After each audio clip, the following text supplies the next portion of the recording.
دوسری طرف پاکستان کے اندر ایک تماشا لگا ہوا ہے، تماشا کہہ لیں، سرکس کہہ لیں، کوئی بھی اس کو نام دینا چاہیں.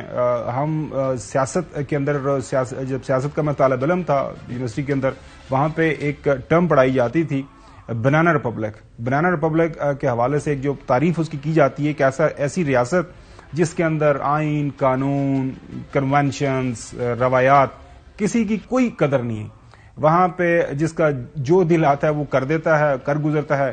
اس کے بعد پھر جو ہے بظاہر جو ایک کوئی قانون کے تحت، ایک آئین کے تحت جو ریاست چلتی ہے وہ نہیں چلتی. کل رات 12:30 بجے ہم تو سونے کی تیاری میں تھے، ایک نوٹیفیکیشن آ گیا اور نوٹیفیکیشن کے تحت یہ بتایا گیا جی ہمیں چیف منسٹر صاحب نے ریزائن کر دیا. ان کو ڈی نوٹیفائی کر دیا گیا گورنر صاحب کی طرف سے. پھر چیف سیکرٹری صاحب کی طرف سے ایک فردر نوٹیفیکیشن آ گیا کہ جی گورنر کے حکم کے تابع میں جو ہے چیف منسٹر صاحب کو ڈی نوٹیفائی کرتا ہوں، لیکن وہ اپنے ڈے ٹو ڈے معاملات کو چلائیں گے.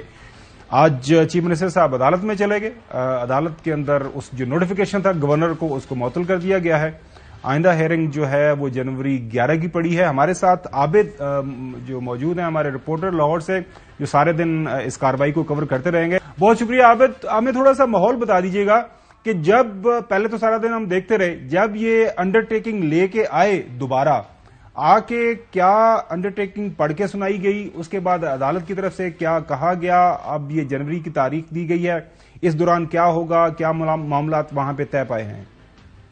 جی بہت شکریہ بھائی. وہ آج بڑا طویل سارا دن جو ہے وہ یہ سماعت چلتی رہی اور جو سارا احوال جو ہے ایئر وائی نیوز اپنے ناظرین کو پہنچاتا رہا. جب میں آخری چنک کی بات کروں جس کا آپ نے ذکر کیا ہے، جب آخری دفعہ عدالت نے اس کیس کی سماعت شروع کی تو چودھری پرویز الہی کے وکیل علی ظفر جو ہیں وہ بیان حلفی ساتھ لے کر آئے اور بیان حلفی لا کر انہوں نے عدالت میں پڑھ کر سنایا.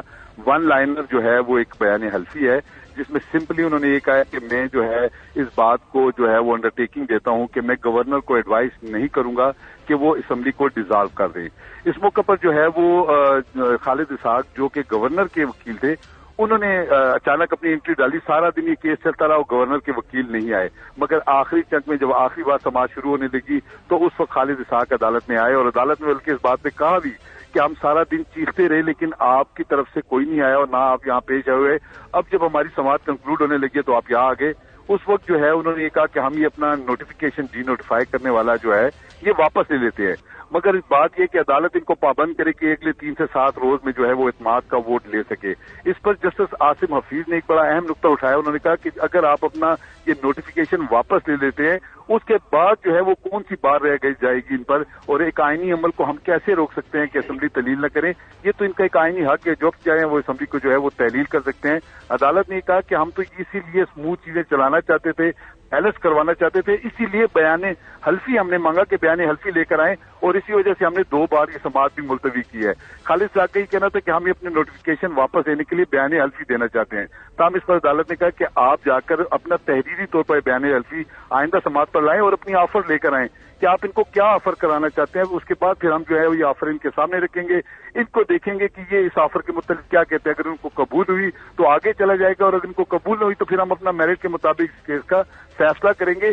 تو جو علی ظفر ہیں پرویز الہی کے وکیل، ان کا بھی یہ کہنا تھا کہ اب گورنر نے یہ آفر تو دے دی ہے مگر ہم جو ہے ان کا جو انہوں نے اعتماد کا ووٹ لینے کا نوٹیفیکیشن جاری کیا تھا، جو نوٹس بھجوایا تھا، ہم تو اس کی قانونی حیثیت کو ہی چیلنج کرنا چاہ رہے ہیں کہ ایسے کون سے ذرائع ہیں جن کی وجہ سے وہ سیٹسفیکشن ہوئی گورنر کو کہ گورنر نے اعتماد کا ووٹ لینے کا جو ہے وہ ہمیں کہا.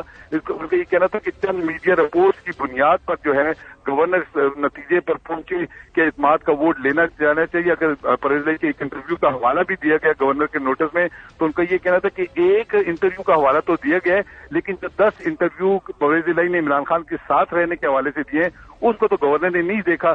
اس کے علاوہ کہیں بھی کہنا تھا کہ نہ تو قافلی کا کوئی ممبر گورنر کے پاس گیا، نہ ہی جو ہے وہ تحریک انصاف کا کوئی ممبر جو ہے وہ گورنر کے پاس گیا اور اس نے کوئی عدم اعتماد کا اظہار کیا، جس کے بعد جو ہے گورنر نے یہ نوٹس جاری کیا.